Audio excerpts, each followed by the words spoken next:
பட்டு பட்டுன்னு மாற்றுவாங்க. இந்த சைடு வந்தோன்னா அவனை தாறுமாற அடிப்பாங்க, அந்த சைடு போனதும் அப்படியே மீசையை முறுக்கி விட்டு இந்த சைடு அடிப்பாங்க, இந்த சைடு வந்தோன்னா அந்த மீசையை எடுத்து போட்டால் இன்னொரு மீசையை ஒட்டிக்கிட்டு அந்த பக்கம் அடி.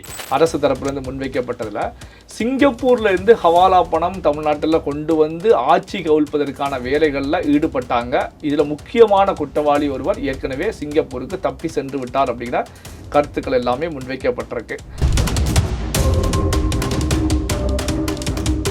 அதிமுக, திமுக, நாம் தமிழர் கட்சி போன்ற கட்சிகளுக்கு ஒரு பொது எதிரியாக இப்போ வந்து விஜய் அவர்கள் தான் இருந்துட்டு இருக்காங்க. காரணம் என்ன அப்படின்னா, இது விஜய் அவர்களுக்கு திரும்ப அவர்கள் செய்யக்கூடிய மிகப்பெரிய ஒரு துரோகம். முதலமைச்சர் விஜய் அவர்களுக்கு முதுகுல் குத்தக்கூடிய செயல் அப்படின்னு தான் நாம பார்க்க வேண்டியிருக்கு. என்னன்னா வந்து திமுகவில் இருக்கக்கூடிய முக்கியமான புள்ளிகள் மட்டத்திலையும் பெரிய ஒரு அதிர்வலையை ஏற்படுத்தியிருக்க காரணம் என்ன அப்படின்னா, அசோக்குமார் வெளியே வந்தால், வேறு வழக்குகளில் தொடர்பு படுத்தி கைது செய்யப்பட்டால், ஸ்டாலின் அவர்கள் சட்டமன்றத்துக்குள்ள வந்தாலும் அங்க மூக்குடைப்பு நிகழ்ச்சிகள் பெருமளவில் நடக்கும். இது வந்து ஸ்டாலின் அவர்களுக்கு அசிங்கமான நிலை ஏற்படும். அதாவது பார்ட்டி ஃபண்ட் அப்படின்னு சொல்லி கடந்த ஆட்சியாளர்கள் வந்து வசூல் பண்ணினாங்க அப்படின்னு நேரடி தாக்குதலை முன் வச்சாங்க. இதே போன்ற தாக்குதலை சிஎம் விஜய் அவர்களும் சரி, விஜய் அவர்களுடைய அமைச்சரவையில் இருக்கக்கூடிய அமைச்சர்களும் நேரடியாகவே ஸ்டாலின் அவர்களை சுட்டி காட்டுவதற்கான ஒரு சூழ்நிலை உருவாகும். எல்லா பண்ணியும் என்ன செய்துகிட்டு இருக்கு, அதே மாதிரி அந்த பண்ணி கூட சேர்ந்து நானும் அந்த சேலை செய்வ தொடங்கிடுவேன் அப்படின்னு பேசிய வீடியோவை நம்ம பார்த்தோம். அது என்ன வேலை அப்படிங்கிறது நான் வெளிப்படையா சொல்லல. சோ அந்த பண்ணிய மாதிரி தான் நானும் மாறிடுவேன் அப்படிங்கிற கருத்துக்களை முன் வச்சாங்க. சிங்கப்பூர்ல இருந்து ஹவாலா பணம் தமிழ்நாட்டுக்கு கொண்டு வந்து ஆட்சியை கவிழ்க்கக்கூடிய வேலையில் ஈடுபட்டாங்க அப்படின்னு சொல்லி அரசு தரப்புல இருந்து வழக்கறிஞர்கள் முன் வச்சிருக்காங்க. இப்ப தலைமுறைவாக ஏதோ ஒரு காட்டுக்குள்ள இருக்கக்கூடிய கூண்டுக்குள்ள இருந்தவங்களை பொறுத்த வரைக்கும் இப்போ மக்கள் இருக்கக்கூடிய பகுதிக்கு அந்த சிங்கம் வருவது போல இப்ப இவங்க வந்து பாத்தீங்கன்னா இப்ப வெளியே வர வேண்டிய ஒரு சூழல் ஏற்பட்டிருக்கு.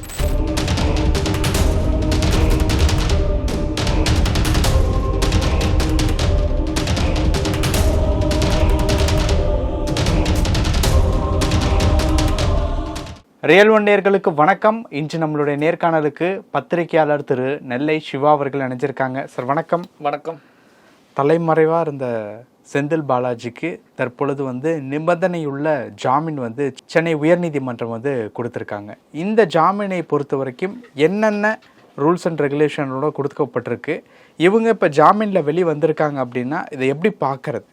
அதாவது இந்த செந்தில் பாலாஜி அண்ட் அவருடைய பிரதர் அசோக்குமார் தாவேக எம்எல்ஏக்களை வந்து விலைக்கு வாங்க நடந்த சதி திட்டத்தின் அடிப்படையில் அசோக்குமாருடைய பெயர் வந்து ஏற்கனவே எஃப்ஐஆரில் சேர்க்கப்பட்டிருக்கு. செந்தில் பாலாஜிக்கும் இதில் தொடர்பு இருக்கிறது அப்படிங்கிற நிலையில தான் காவல்துறையினர் சம்மன் அனுப்பியிருந்தாங்க. ஆனால் செந்தில் பாலாஜி அசோக்குமார் ஆஜராகலை.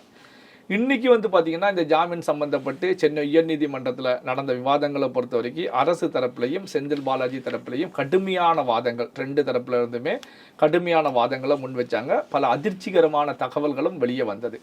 அரசு தரப்புலேருந்து முன்வைக்கப்பட்டதில் சிங்கப்பூர்ல இருந்து ஹவாலா பணம் தமிழ்நாட்டில் கொண்டு வந்து ஆட்சி கவிழ்ப்பதற்கான வேலைகளில் ஈடுபட்டாங்க. இதில் முக்கியமான குற்றவாளி ஒருவர் ஏற்கனவே சிங்கப்பூருக்கு தப்பி சென்று விட்டார் அப்படிங்கிற கருத்துக்கள் எல்லாமே முன்வைக்கப்பட்டிருக்கு.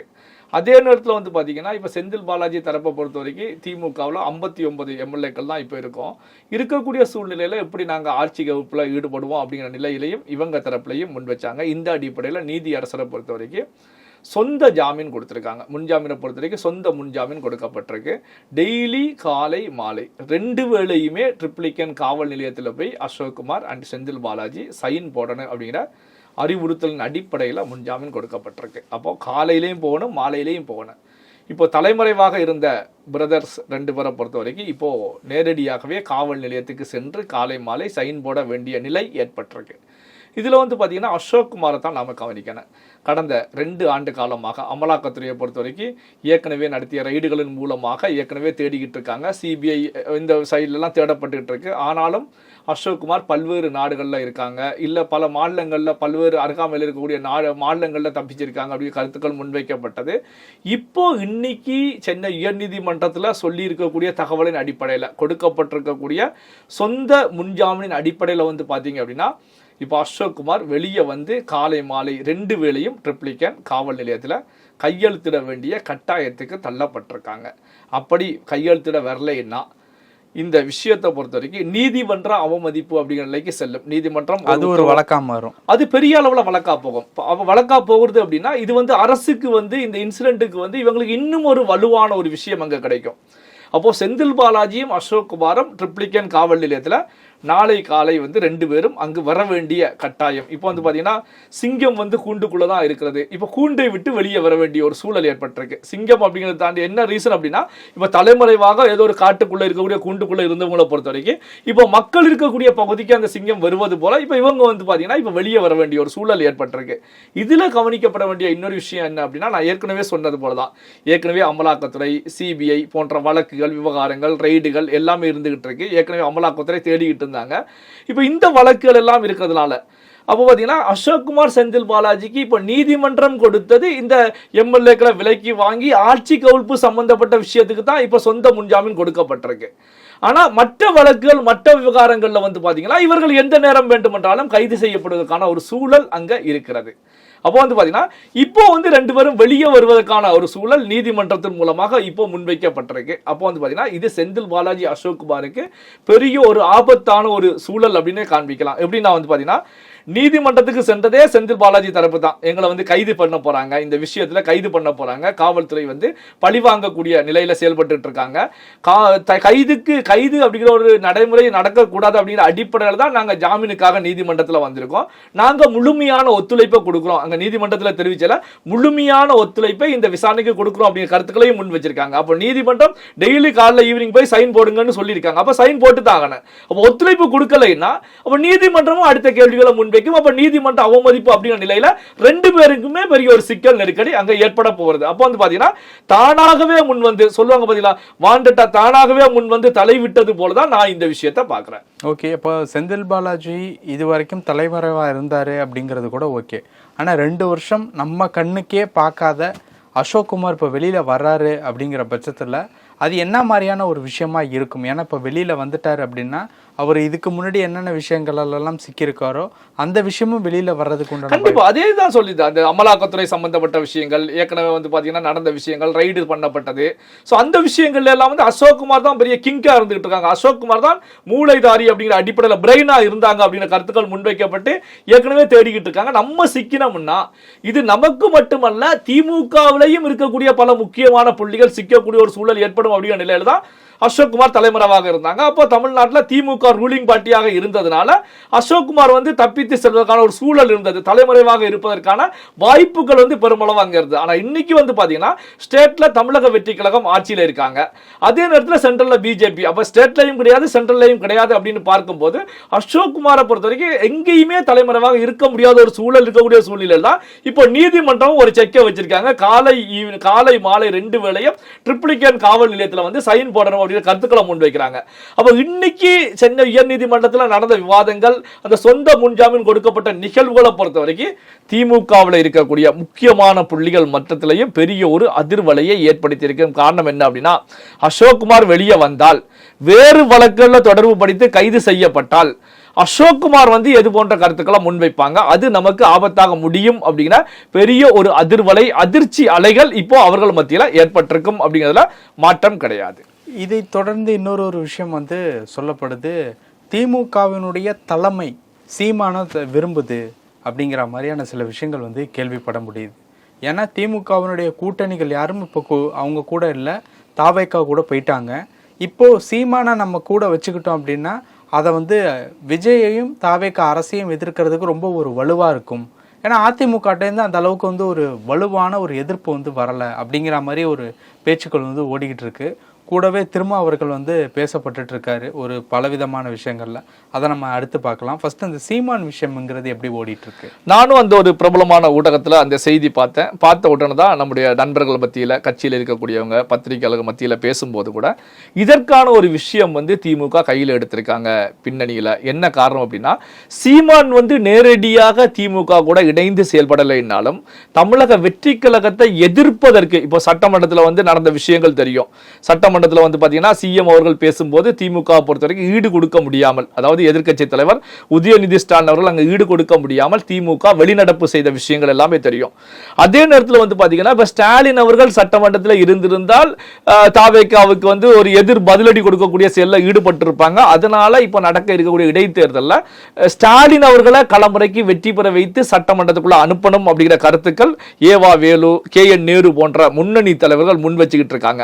ஆனா வந்து பாத்தீங்க அப்படின்னா ஸ்டாலின் அவர்களை இந்த இடைத்தேர்தலில் நிறுத்தக்கூடாது அப்படிங்கிறதுல வந்து குடும்ப உறுப்பினர்கள் வந்து உறுதியா இருந்துட்டு இருக்காங்க. காரணம் என்ன அப்படின்னா இன்னைக்கு இருக்கக்கூடிய சூழ்நிலையில இடைத்தேர்தலில் போட்டியிட்டு தோல்வி அடைந்தாலும் திமுகவுக்கு பெரிய அசிங்கம். அதன் பிறகு ஸ்டாலின் அவர்களுடைய எதிர்கால அரசியல் கனவை பொறுத்த வரைக்கும் அது கேள்விக்குறியான ஒரு சூழலுக்கு தள்ளப்பட்டுவிடும். ஏற்கனவே குளத்தூர்ல தோல்வி கண்டுட்டோம், இடைத்தேர்தலையும் தோல்வி கண்டால், ஏன்னா வந்து இப்ப கூட்டணியும் நம்ம கிட்ட கிடையாது, கூட்டணியில இருந்த அத்தனை கட்சிகளும் விஜய் பின்னாடி இருக்கிறதுனால இப்போ இடைத்தேர்தலில் தோல்வி கண்டுட்டோம் அப்படின்னா ஸ்டாலின் அவர்களுடைய அரசியல், அந்த கட்சி தலைவர் பதவி, அரசியல்ல மீண்டும் முதலமைச்சர் அப்படிங்கிற கனவு எல்லாம் வந்து ஃபுல் ஸ்டாப் வைக்கப்பட்டுவிடும். அது மட்டும் அல்லாமல் இன்னொரு முக்கியமான விஷயம் என்ன அப்படின்னா வெற்றி பெற்று சட்டமன்றத்துக்குள்ள இன்னைக்கு நுழைந்தாலும் அதே நேரத்தில் வந்து பாத்தீங்கன்னா எதிரில் வந்து ஒரு வலுவான ஒரு அலைன்ஸோட வந்து விஜய் அவர்கள் முதலமைச்சராக சட்டமன்றத்தில் இருக்காங்க. ஸ்டாலின் அவர்கள் சட்டமன்றத்துக்குள்ள வந்தாலும் அங்க மூக்குடைப்பு நிகழ்ச்சிகள் பெருமளவில் நடக்கும். இது வந்து ஸ்டாலின் அவர்களுக்கு அசிங்கமான நிலை ஏற்படும். அதாவது தாவேகாவை பொறுத்த வரைக்கும் ஸ்டாலின் அவர்களை நேரடியாகவே அட்டாக் பண்ணுவாங்க. இப்போ சிஎம் பேசும்போது கூட சட்டமன்றத்தில் PF அப்படிங்கிற விஷயத்தை எடுத்து பேசினாங்க. அதாவது பார்ட்டி ஃபண்ட் அப்படின்னு சொல்லி கடந்த ஆட்சியாளர்கள் வந்து வசூல் பண்ணினாங்க அப்படின்னு நேரடி தாக்குதலை முன் வச்சாங்க. இதே போன்ற தாக்குதலை சிஎம் விஜய் அவர்களும் சரி, விஜய் அவர்களுடைய அமைச்சரவையில் இருக்கக்கூடிய அமைச்சர்களும் நேரடியாகவே ஸ்டாலின் அவர்களை சுட்டி காட்டுவதற்கான ஒரு சூழ்நிலை உருவாகும். இது திமுகவுக்கு, அது ஸ்டாலின் அவர்களுக்கு ஒரு அசிங்கமான ஒரு சூழல் உருவாகும். அதனால இந்த இடைத்தேர்தலில் ஸ்டாலின் அவர்கள் போட்டியிடாமல் இருப்பது நல்லது அப்படின்னு சொல்லி தான் குடும்ப உறுப்பினர்கள் மத்தியிலையும் ஒரு அறிவுறுத்தலை முன் வச்சிருக்காங்க. இந்த டிஸ்கஷனை பொறுத்த வரைக்கும் அந்த லண்டனுக்கு செல்வதற்கு முதல் நாள் இரவு அவர்களுடைய இல்லத்தில் நடந்ததாகத்தான் அங்க இருக்கக்கூடிய நண்பர்கள் மத்தியிலிருந்து சொல்லிட்டு இருக்காங்க. இந்த சூழ்நிலையில் தான் அப்போ சட்டமன்றத்தில் தமிழக வெற்றி கழகத்தை எதிர்கொள்வதற்கு எதிரில் இருக்கக்கூடிய திமுகவை பொறுத்த வரைக்கும் வந்து பாத்தீங்கன்னா அந்த உதயநிதி ஸ்டாலினை தவிர மற்றவர்கள் எல்லாமே சீனியர்கள் தான், எல்லாமே வந்து 60+, 65+ அந்த லெவல்ல தான் இருக்காங்க. 70+ கடந்தவர்களும் பெருமளவில் இருந்துகிட்டு இருக்காங்க. இவர்களால வந்து இப்போ இளம் அமைச்சர்களை எதிர்கொள்வதில் வந்து ஒரு நெருக்கடியான ஒரு சிக்கலான சூழ்நிலை இருந்துகிட்டு இருக்கு. அதே நேரத்தில் உதயநிதி ஸ்டாலின் அவர்களும் வந்து புள்ளி விவரங்களோட டேட்டாக்களை பேசுவது அப்படிங்கிற விஷயத்துல வந்து ஒரு பின்தங்கிய நிலைமையில தான் இருக்காங்க. அப்போ வந்து தாவேகாவை சிதறடிக்கக்கூடிய வகையில உள்ள யாரை அனுப்பலாம் அப்படின்னா ஸ்டாலின் அவர்களை அனுப்பினாலும் அது வந்து ஒரு திமுகவுக்கு வந்து ஒரு பின்னடைவை ஏற்படுத்தக்கூடிய வகையில தான் தமிழக வெற்றி கழகத்துடைய செயல்பாடுகள் பெருமளவில் இருக்கும். இந்த நிலையில தான் அப்போ வந்து பாத்தீங்கன்னா சீமானவர்களை உள்ள சட்டமன்றத்துக்குள்ள அனுப்பி வைத்தால் சீமானுடைய பேச்சுக்களை பொறுத்த வரைக்கும் அனல் பறக்கக்கூடிய பேச்சுக்கள் அப்படிங்கிறதுனால தமிழக வெற்றி கழகத்துக்கு எதிரான கருத்துக்களை முன்வைப்பதற்கு சீமானவர்களை நாம உள்ள அனுப்பி வைக்கலாம் அப்படின்னு சொல்லி ஒரு வியூகத்தின் அடிப்படையில் திமுக இப்போ நாத்தாக்கா கூட ஒரு அண்டர்ஸ்டாண்டிங், ஒரு மறைமுக அண்டர்ஸ்டாண்டிங்கா போய்கிட்டு இருக்காங்க. காரணம் பொது வேட்பாளராக நம்ம நிறுத்தலாம், எங்களுடைய ஆதரவு முழுக்க கொடுக்கலாம். இப்ப சீமால வந்து திருச்சி கிழக்குல வேட்பாளராக நிக்க சொல்லிட்டு எல்லா கட்சிகளும் எதிரில் இருக்கக்கூடிய கட்சிகள் நாங்க பொது வேட்பாளராக உங்களை அனுப்பி வைக்கிறோம், நீங்க உள்ள போங்க அப்படிங்கிற கருத்துக்கள் முன்வைக்கப்பட்டதாகவும் இந்த அடிப்படையில் தான் சீமான் அவர்களை பொறுத்த வரைக்கும் நாத்தாக்காவில் இருக்கக்கூடிய யூடியூப்ல சோசியல் மீடியாவில் ஆக்டிவ்ல இருக்கக்கூடியவங்களை பொறுத்த வரைக்கும் இப்ப திமுக குறித்த விமர்சனங்களை வந்து எதுவுமே பெருமளவில் முன்வைக்கிறது கிடையாது. அவருடைய பார்வை வந்து பாத்தீங்கன்னா முழுக்க இப்ப தாவேகா பக்கம் தமிழக அரசு பக்கம் தான் முன் வச்சுக்கிட்டு இருக்காங்க. இப்போ தமிழக வெற்றி கழகத்தை பொறுத்தவரைக்கும் முதல் முறையாக ஆட்சிக்கு வந்திருக்காங்க, அவர்கள் மீது விமர்சனம் வைப்பதற்கான பாயிண்ட்களே கிடையாது. ஆனாலும் இந்த பக்கம் விமர்சனத்தை வைங்க, அந்த பக்கம் வந்து பாத்தீங்கன்னா திமுக குறித்த விமர்சனங்களை நீங்க நிறுத்திக்கங்க, குறைச்சிக்கங்க அப்படிங்கிற அடிப்படையில் தான் நாத்தாக்கா இப்போ செயல்பட்டு இருக்காங்க. திமுக அங்க விமர்சனங்களை முன் வைக்கிறது கிடையாது. இந்த அடிப்படையில் தான் இந்த நிகழ்ச்சிகளுக்கு செல்லும் போது ஏற்கனவே சீமான் அண்ட் ஸ்டாலின் அவர்கள் மீட் பண்ணி சந்தித்து பேசிய நிகழ்வுகளை நம்ம பார்த்தோம். அதே போலதான் வந்து பாத்தீங்கன்னா இன்னொரு நிகழ்ச்சிக்கு செல்லும் போது உதயநிதி ஸ்டாலின் அவர்களும் சீமான் அவர்களும் கட்டிப்பிடித்து உறவாடிய நிகழ்வுகளை கூட நம்ம பார்த்தோம். அப்ப வந்து பாத்தீங்கன்னா இப்போ வந்து பாத்தீங்கன்னா இவர்களுக்கு எல்லாம் பொது எதிரியாக இருக்கக்கூடியவர் தமிழக முதலமைச்சர் விஜய் அவர்கள் தான் இருந்துட்டு இருக்காங்க, தமிழக வெற்றி கழகம் தான் இருந்துட்டு இருக்கு. இப்ப யாருக்கு பொது எதிரி அப்படின்னு எடுத்துக்கிட்டீங்கன்னா அதிமுக, திமுக, நாம் தமிழர் கட்சி போன்ற கட்சிகளுக்கு ஒரு பொது எதிரியாக இப்போ வந்து விஜய் அவர்கள் தான் இருந்துட்டு இருக்காங்க. காரணம் என்ன அப்படின்னா ஏற்கனவே ஊழல் அப்படிங்கிற விஷயத்தை முற்றிலுமாக ஒழிப்பேன் அப்படின்ட்டாங்க, ஊழல் நடக்க விடாம தடுப்பேன் அப்படின்ட்டாங்க, திருடியவர்களை விடமாட்டேன் அப்படிங்கிற கருத்துக்கள் எல்லாம் முன்வைக்கும் போது அதிமுக திமுக பெரிய சேதாரம் ஏற்பட்டிருக்கு. இப்ப சீமான் அவர்களை பொறுத்த வரைக்கும் அரசியல்ல வந்து ஒரு செல்லா காசாகத்தான் போயிட்டு இருக்காங்க. அதுவும் 2026 தேர்தல் தேர்தலில் 4%, 8% இருந்த வாக்கு 4% குறைஞ்சிருச்சு. இனி எதிர்காலம் இல்லை அப்படிங்கிற சூழ்நிலையில் தான் சீமான் இருந்துட்டு இருக்காங்க.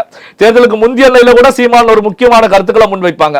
இந்த தேர்தலில் கூட என்ன வந்து வெற்றி பெற வைங்க, அப்படி வெற்றி பெற வைக்கலன்னா எல்லா பண்ணியும் என்ன செய்துட்டு இருக்கு அதே மாதிரி அந்த பண்ணி கூட சேர்ந்து நானும் அந்த சேலை செய்வ தொடங்கிடுவேன் அப்படின்னு பேசிய வீடியோவை நம்ம பார்த்தோம். அது என்ன வேலை அப்படிங்கிறது நான் வெளிப்படையா சொல்லல. சோ இந்த அது அந்த பண்ணிய மாதிரி தான் நானும் மாறிடுவேன் அப்படிங்கிற கருத்துக்களை முன் வச்சாங்க. சோ இப்போ வந்து பாத்தீங்க அப்படின்னா இப்போ வந்து சரி நம்ம வந்து அவர்கள் தயவுலையாவது வெற்றி பெற்று உள்ள போகலாம். ஏன்னா தேர்தல் களத்தில் நின்று வெற்றி பெறுவதற்கு நான் கவலை முடியாது. அவர் பொது வேட்பாளராக நின்று வெற்றி பெற்று போகலாம் அப்படிங்கிற முடிவில் தான் ஒரு அண்டர் கிரவுண்ட் டீலிங் போய்கிட்டு இருக்கு அப்படிங்கிறதாக செய்திகள் முன்வைக்கப்பட்டிருக்கு. இது எந்த அளவுக்கு உண்மை அப்படிங்கிறது தேர்தல் தேதிகள் அனௌன்ஸ் பண்ணப்பட்ட பிறகு சீமானவர்கள் களத்தில் இறங்கி அங்கு மற்ற கட்சிகள் வேட்பாளர் நிறுத்தலைனால இப்ப நான் சொன்ன விஷயங்கள் 100% உண்மை அப்படிங்கிறத புரிந்துக்கக்கூடிய ஒரு நிலை உருவாகும். இதுதான் இப்போ நடந்திருக்கக்கூடிய சம்பவம். திருமாவளவன் என்ன ஸ்டாண்ட்ல இருக்காரு? திருமாவளவன் அவர்களை பொறுத்த வரைக்கும் பாத்தீங்கன்னா இப்ப நம்ம வந்து பிரிண்ட் மீடியாவில் வேலை பார்த்த காலகட்டத்தில் சொல்லுவாங்க, தேர்தல் நெருங்கும் போதுதான் சொல்லுவாங்க மதில் மேல் பூனை அப்படிம்பாங்க.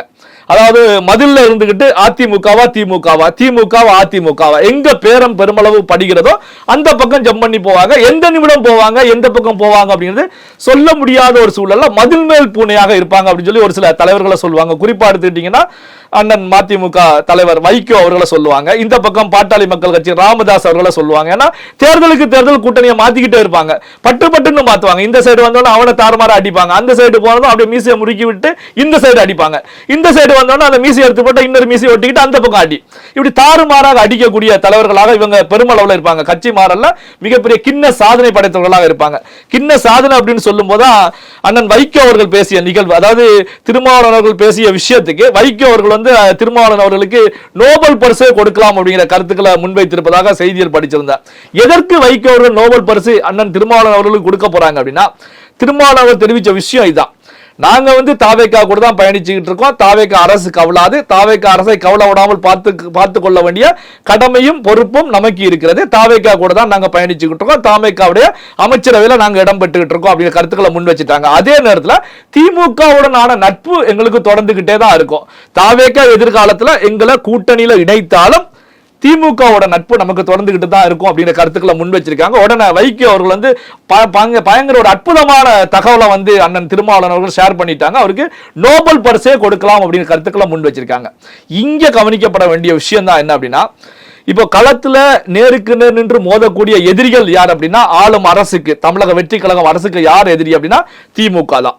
திமுக தான் ஆட்சியை கவிழ்ப்பதற்கான வேலைகள்ல பல நூற்றுக்கணக்கான கோடிகளை உள்ள இறக்கி சதி திட்டம் தீட்டினாங்க அப்படிங்கிற நிலையில தான் இப்போ நீதிமன்றம் வரைக்கும் இந்த விஷயம் சென்றிருக்கிறது. தமிழக அரசாங்கம் காவல்துறையை பொறுத்த வரைக்கும் பல ஆதாரங்களோடு அங்க களமாடிக்கிட்டு இருக்காங்க. சிங்கப்பூர்ல இருந்து ஹவாலா பணம் தமிழ்நாட்டுக்கு கொண்டு வந்து ஆட்சியை கவிழ்க்கக்கூடிய வேலையில் ஈடுபட்டாங்க அப்படின்னு சொல்லி அரசு தரப்புல இருந்து வழக்கறிஞர்கள் முன் வச்சிருக்காங்க. அது மட்டுமல்லாமல் இப்ப திமுக முன்வைக்கக்கூடிய விமர்சனங்கள்ல முதன்மையான விமர்சனம் சோபா மாடல் அரசு, கல்லாப்பட்டி அரசு அப்படிங்கிற விமர்சனங்கள் எல்லாம் வச்சு தாவேக்காவுக்கு எதிராக விமர்சனங்களை தொடர்ந்துகிட்டு இருக்காங்க. இந்த நிலையில நம்ம கவனிக்க வேண்டிய விஷயம் என்னன்னா, நாங்க இங்கேயும் இருப்போம் அங்கேயும் வந்து நட்பா இருப்போம் அப்படிங்கிற கருத்துக்களை அண்ணன் திருமாவளவன் அவர்கள் முன் வச்சிருக்காங்க. இந்த நிகழ்வை பார்க்கும் போதா எப்படின்னா, இப்போ தாவேக்காக்கு எதிரி திமுக, அப்ப திமுக கூட நாம நட்பா தான் இருப்போம், தாவேக்கா கூடயும் வந்து அமைச்சரவையில் இடம்பெற்றிருப்போம் அப்படிங்கும் போதுதான் அப்ப திருமாவளவன் அவர்களுடைய முடிவு எந்த லெவல்ல இருக்கிறது. இப்ப மதில் மேல் பூனை அப்படிங்கிற நிலையை கடந்து எங்கேயோ ஒரு உச்சகட்ட நிலைக்கு சென்று விட்டார். அதாவது தெளிவாக பேசக்கூடிய திருமாவளவன் அவர்கள் பாத்தீங்கன்னா சமீப காலமாக அவருடைய பேச்சுக்களை பொறுத்த வரைக்கும் ஒரு முரண்பட்ட பேச்சுக்கள் அப்படிங்கிறத வெளிப்படையா ஒரு குழந்தை கூட சொல்லிடும், என்னன்னே புரியலைங்க. இப்ப கமல்ஹாசன் அவர்கள் பேசக்கூடிய பேச்சுக்கு தான் ஒரு டிரான்ஸ்லேட்டர் வச்சு புரிந்துக்கக்கூடிய ஒரு நிலை இருக்கிறது, ஏன்னா கமல் பேசக்கூடிய விஷயம் புரியாது அப்படின்னு சொல்லுவாங்க. ஆனா சமீப காலமாக அண்ணன் திருமாவளவன் அவர்கள் பேசக்கூடிய பேச்சுக்களை பொறுத்த வரைக்கும் கமல்ஹாசன் அவருடைய பேச்சை தாண்டி செல்லக்கூடிய சூழ்நிலை இருந்துட்டு இருக்கு. என்ன அப்படின்னா இப்ப இதே கருத்துக்களை வந்து பாத்தீங்க அப்படின்னா இப்போ ஏதாவது ஒரு விசிகா கூட ஒரு அண்டர்ஸ்டாண்டிங்ல இருக்கக்கூடியவங்க, அல்லது வந்து பாத்தீங்கன்னா திமுகவிலேயே கூட்டணியில் இருக்கும் போது திருமாவளவன் அவர்கள் நாங்க வந்து திமுக கூட்டணியில் தான் இருக்கோம், அதே நேரத்தில் வந்து RSS கூட பாஜக கூட நாங்க வந்து நட்புல தான் இருப்போம் அப்படிங்கிற தகவலை சொல்ல முடியுமா அப்படிங்கிற கேள்வி இருக்கு. ஏன்னா அரசியல் களத்தை பொறுத்த வரைக்கும் எதிரெதிர் துருவங்களாக அரசியல் செய்யறாங்க அப்படின்னா அவர்களுடைய கூட்டணியில இடம்பெற்றிருக்கக்கூடிய கட்சிகளும் எதிரியா தான் பார்ப்பாங்க. ஆனா இன்னைக்கு திருமாவளவன் அவர்களை பொறுத்த வரைக்கும் அமைச்சரவையிலையும் இடம்பெற்றிருக்காங்க. அதாவது தமிழக வரலாற்றிலேயே திராவிட கட்சிகள் 50 ஆண்டு காலம் ஆட்சியில் இருந்தும் எந்த ஒரு கட்சிக்கும் அமைச்சரவையில ஷேரிங் கொடுத்தது கிடையாது. ஆனா தமிழக வெற்றி கழகத்தை பொறுத்த வரைக்கும் அமைச்சரை கொடுத்திருக்காங்க. விசிக இப்ப அமைச்சர் இருக்காங்க. இப்படி பல்வேறு விஷயங்கள சாதனைகளை நிகழ்த்தி இருக்கக்கூடிய தமிழக வெற்றி கழகத்தை பொறுத்த வரைக்கும் அந்த அமைச்சரவையை இடம்பெற்றுக் கொண்டு அதே நேரத்தில் நாங்க திமுக கூட நாங்க வந்து நட்பா தான் போவோம், ஒரு அண்டர்ஸ்டாண்டிங்கா தான் போவோம் அப்படிங்கிற கருத்துக்களை பொறுத்த வரைக்கும் இது முதலமைச்சர் விஜய் அவர்களுக்கு முதுகுல் குத்தக்கூடிய செயல் அப்படின்னு தான் நாம பார்க்க வேண்டியிருக்கு. என்னன்னா வந்து இதுல வந்து எந்த மாற்று கருத்துமே கிடையாது. ஒரு முதுகுல் குத்தக்கூடிய செயல் தான். நீங்க எங்க இருக்கிறோமோ அங்க வந்து விசுவாசமா இருக்கணும், அந்த அவங்களுக்கு சப்போர்ட்டா இருக்கணும். ஆனா அதை விட்டுட்டு பொது வழியிலேயே நம்ம இப்படி ஒரு தகவலை முன்வைக்கிறோம் அப்படின்னா இது விஜய் அவர்களுக்கு திரும்ப அவர்கள் செய்யக்கூடிய மிகப்பெரிய ஒரு துரோகம் அப்படின்னு கூட நாம பார்க்கலாம். அதே நேரத்தில் இந்த விஷயத்தை வந்து நாம எப்படி புரிகிற மாதிரி பார்க்கலாம் அப்படின்னா வந்து சூப்பர் ஸ்டார் ரஜினிகாந்த் அவர்களுடைய வீரா படத்தை எடுத்துக்கிட்டோம் அப்படின்னா அதுல வந்து 2 பொண்டாட்டி, ரஜினி அவர்களுக்கு 2 பொண்டாட்டி, இந்த பக்கமா அந்த பக்கமானு திண்டாடிக்கிட்டே போவாங்க. அதே போலதான் வந்து பாத்தீங்கன்னா திருமாவளவன் அவர்களை பொறுத்த வரைக்கும் இப்ப தாவேக்காவில் அமைச்சரவையும் வேண்டும். ஏன்னா ஒரு 50 ஆண்டு காலம் முடியாத ஒரு சூழல், அதாவது விசிக அப்படின்னு கட்சி உருவாகி இத்தனை 30-35 ஆண்டுல கடந்த நிலையிலையும் அமைச்சரவையில யாருமே பங்கு கொடுக்கல. ஏன்னா இன்னைக்கு வந்து பாத்தீங்கன்னா விசிக பொறுத்த வரைக்கும் 2 தொகுதியெல்லாம் வெற்றி பெற்றிருக்காங்க. ஆனா வந்து 8 தொகுதி 10 தொகுதி வெற்றி பெற்ற தேர்தல் களங்கள் எல்லாம் இருக்கிறது. ஆனாலும் அமைச்சரவையில யாருமே இடம் கொடுக்கல. ஆனால் தமிழக வெற்றி கழகத்தை பொறுத்த வரைக்கும் கூட்டணிக்கு அழைத்து 2 எம்எல்ஏக்கள் இருக்கக்கூடிய கட்சிக்கு ஒரு அமைச்சரவை கொடுத்திருக்காங்க. இந்த நிலையில தான் வந்து பாத்தீங்கன்னா ஒரு பதவி அதிகாரம் அப்படிங்கிற நிலையில ஒரு விஜய் அவர்களுக்கு ஒரு சப்போர்ட்டாக விசுவாசமாக இருக்க வேண்டிய சூழல் ஏற்பட்டிருக்கு. அதே நேரத்தில் வந்து பாத்தீங்கன்னா அந்த பக்கத்தை பொறுத்த வரைக்கும் திமுக பொறுத்த வரைக்கும் அந்த பக்கத்துக்கும் விசுவாசமா இருக்க வேண்டிய அந்த வீராபட ரஜினி மாதிரி 2 பொண்டாட்டி, இந்த பக்கத்திலே நம்ம ஆதரவா இருக்கணும், அந்த பக்கமும் ஆதரவா இருக்கணும், 2 பேரையும் பகச்சிக்க முடியாது. அப்படியான ஒரு சூழல் இங்க வந்து அதிகாரம் பதவி அப்படிங்கிற நிலையில ஒரு சப்போர்ட், அந்த பக்கம் பாத்தீங்கன்னா ஒரு வேறு காரணங்களுக்காக அந்த பக்கம் ஒரு ஆதரவு சப்போர்ட் விசுவாசமாக இருக்க வேண்டிய ஒரு சூழல்ல தான் அண்ணன் திருமாவளவன் அவர்கள் இருந்துட்டு இருக்காங்க. பல விஷயங்கள் பேசியிருக்கோம். நேரத்திற்கு நன்றி. நன்றி.